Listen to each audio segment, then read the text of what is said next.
तांदळाची खीर बनवण्यासाठी ते तांदूळ घेतलेले आहेत मी 2 तास भिजवून घेतलेले आहे। आता ह्याला मिक्सरला बारीक करून घेऊ आपण हे तांदूळ। असं वाटून घेतलेले आहे मी तांदूळ, जास्त बारीक पण नाही जास्त मोठे पण नाही। आता तांदळाची खीर बनवण्यासाठी इथं मी घेतलेले 2 चमचे तूप घेतलेलं आहे असं। त्यानंतर ना इथं सुक्का मेवा आहे थोडासा, हे टाकून घेणार आहे मी तेलामध्ये। हे लालसर झाले की 2 मिनिटं ह्याला परतून घेऊया सुक्या मेवाला।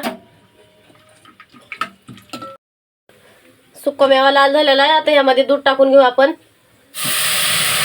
दूध मी गरम करून घेतलेलं आहे पहिलंच, अर्धा लिटर दूध टाकणार आहे ह्यामध्ये मी। दुधाला उकळी आली की तांदळाचं पीठ टाकून घेऊ। दुधाला आलेले उकळी आता ह्यामध्ये टाकू विलायची पावडर, 1.5 वाटी पिठी साखर वापरलेली आहे मी ह्यामध्ये। ह्याच वाटीने मी तांदूळ घेतले तर ह्याच वाटीनं 1.5 वाटी साखर घालणार आहे मी। आता हे तांदूळ टाकून घेऊ ह्यामध्ये वाटलेलं असं बारीक केलेलं। गाठी नाही होऊ द्यायचं, कंटिन्यू हलवत राहायचं तांदळाच्या खिरीला, नाहीतर गाठ बनती।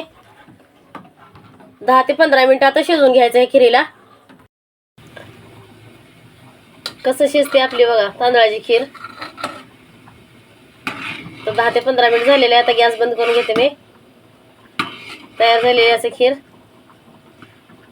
असं 1 नंबर आलेला आहे, दाटसरपणा झालेला आहे। तयार झालेली आपली तांदळाची खीर 1 नंबर झालेली आहे असं। तुम्ही पण एकदा नक्की ट्राय करा।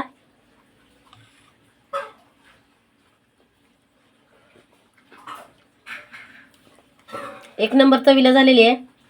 व्हिडिओ आवडला असेल लाईक करा, शेअर करा, फॉलो करा, सबस्क्राईब करा। सबस्क्राईब करायला विसरू नका।